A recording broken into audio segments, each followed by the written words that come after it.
नमस्कार, मैं हूं आशीष श्रीवास्तव और आप देख रहे हैं यूपी तक। सुर्खियां लेकर हाजिर हूं आपके सामने।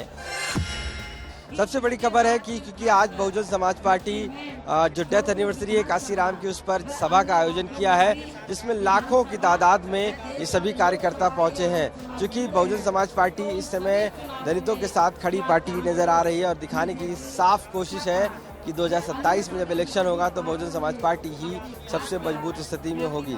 समाजवादी पार्टी, बीजेपी और कांग्रेस दलितों के साथ खड़ी हुई नजर आ रही है और काशीराम की डेथ एनिवर्सरी पर अलग अलग आयोजन कर रही है। लेकिन अगर हम मायावती की बात करें, जो बहुजन समाज पार्टी की चीफ हैं, वो आज तकरीबन 2021 में ये इस तरीके की रैली करती है, इस तरीके की जनसभा करती है और उसके बाद अब 2025 में यानी करीबन 4 साल में ये सभा हो रही है। इतने गैप के बाद अगर बात करें तो लाखों की तादाद में यहाँ पर लोग पहुँचे हुए हैं कार्यकर्ता, और इस बार का मैसेज साफ है कि 2027 में जीत दर्ज करनी है। यहाँ तक इन सभी कार्यकर्ताओं को एक साथ एकजुट खड़ा हुआ देखना पाया गया है। सबसे बड़ी बात है कि बहुजन समाज पार्टी इस बार इस स्ट्रेंथ के जरिए ये दिखाने की कोशिश कर रही कि वो ना ही किसी अलायंस में रहेगी, ना ही किसी के साथ में, और अकेले दम पर सरकार बनाएगी।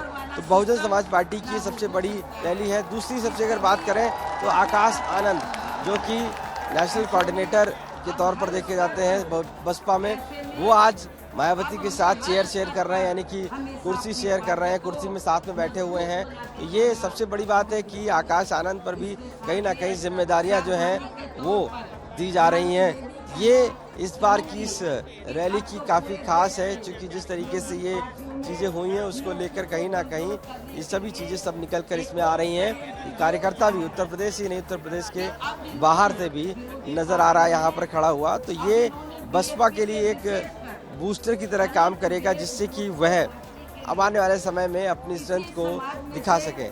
नीले झंडों के साथ में काशीराम की डेथ एनिवर्सरी पर लगातार सभी लोग मौजूद हैं।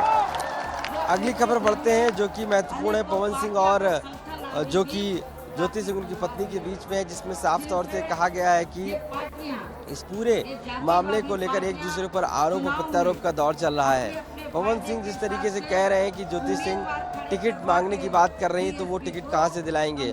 उन्होंने यहाँ तक कहा है कि ज्योति जो है लगातार इस हद तक गिर सकती है, नहीं पता था, घर के मैटर घर में थे, लेकिन कभी गलत उन्होंने नहीं कहा। इसके बावजूद वो दबाव डलवाना और इस तरीके की राजनीति में आने की बात कह रही हैं। ज्योति सिंह ने भी प्रेस कॉन्फ्रेंस करी और साफ कहा कि वह राजनीति में आएंगी अगर वो पवन सिंह से उनकी बात नहीं होती है और चुनाव तो लड़ेंगी। उन्होंने ये भी कहा कि चुनाव लड़ने की बात कही गई थी और ये भी कहा गया था कि ज्योति सिंह चुनाव लड़ें और पवन सिंह उनका प्रचार प्रसार करेंगे।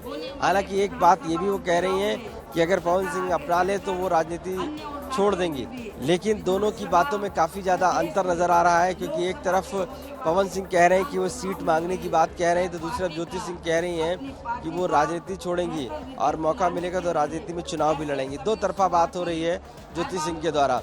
तो अब ऐसे में कल दोनों ने आके प्रेस कॉन्फ्रेंस अलग अलग की है, अपनी अपनी बात रखी है। 3-4 दिनों से ज्योति सिंह लखनऊ में मौजूद थी और यहाँ पर वो पवन सिंह के साथ बातचीत कर रही थी। पवन सिंह ने साफ कहा कि वो बातचीत नहीं हो सकती है, क्योंकि वो लगातार टिकट की मांग कर रही जो उनके बस में नहीं है। बीजेपी में पवन सिंह इस समय एक तरीके से, और बिहार में चुनाव है, तो माना जा रहा है कि दोनों के बीच में, क्योंकि पवन सिंह ने एक सवाल उठाया कि आखिर इतने समय बाद वो क्यों आई यहाँ पर लौट के।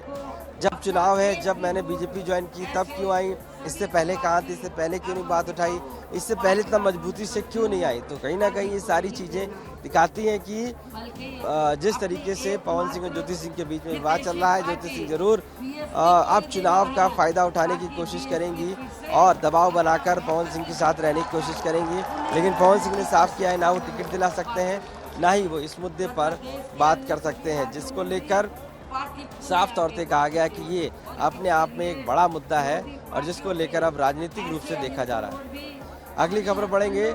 आजम खान से मिलने समाजवादी पार्टी के चीफ अखिलेश यादव पहुंचते हैं। इस दौरान आजम खान से कई तरीके के गिले शिकवे दूर होते हैं और बात कही जाती है कि किसी भी तरीके से वह अब लगातार समाजवादी पार्टी के साथ हैं। आजम खान ने एक बात साफ कही थी कि कोई भी नेता कार्यकर्ता उनके साथ यानी अखिलेश यादव के साथ मिलने वहां पर ना आए, क्योंकि वो अकेले मिलना चाहते थे। उन्होंने इस बात से भी जिक्र किया क्योंकि जब वो जेल में मौजूद थे उस दौरान जेल में कहीं ना कहीं कोई भी बड़ा नेता उनसे मिलने नहीं गया। यहाँ तक जो महबूला नदवी थे, जो एमपी हैं रामपुर से, उनको भी मना कर दिया गया। वो अखिलेश यादव के साथ बरेली में मौजूद थे और रामपुर जा रहे थे, लेकिन अखिलेश यादव उनको अपने साथ नहीं ले गए क्योंकि वो रामपुर के सांसद भी हैं। तो कहीं ना कहीं इस तरीके से जो कई सांसद और विधायक थे उनको मना किया गया कि आजम खां के पास वो ना आए, और यही वजह है कि अखिलेश यादव से कल उनकी बात हुई, उन्होंने कोई गिले शिकवे की नहीं कहने की बात कही और ये भी कहा कि वो संस्थापक के रूप में पार्टी के हैं और इसी वजह से वो पार्टी में मौजूद हैं। तो ये तो है कहीं ना कहीं अब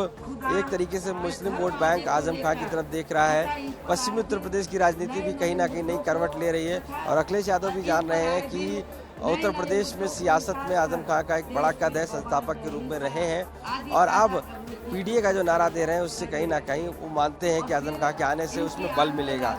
लेकिन ये कितनी मजबूत होगी स्थिति, इस बारे में पता कर पाना काफ़ी अभी हद तक बहुत जल्दबाजी होगी। लेकिन जिस तरीके से आजम खां समाजवादी पार्टी के साथ आए हैं, कहीं ना कहीं प्रेशर पॉलिटिक्स भी इसमें बहुत इम्पोर्टेंट मानी जाती है कि ये आजम का हमेशा से टिकटों को लेकर, फिर चाहे इससे पहले एसटी हसन का टिकट रहा हो या रुचि वीरा का, इन सभी पर आजम खां का बड़ा महत्व रहा है, रोल रहा है। और ये मुलाकात आप देखिए कि बहुजन समाज पार्टी की जो डेथ एनिवर्सरी थी उससे पहले आयोजित की गई यानी मिला गया, तो कहीं ना कहीं एक मैसेज भी था। ये सारी चीज़ें एक साथ एक चीज़ क्लियर कर दिया गया है कि कहीं ना कहीं समाजवादी पार्टी अब एक साथ पीडीए को आगे बढ़ा रही है।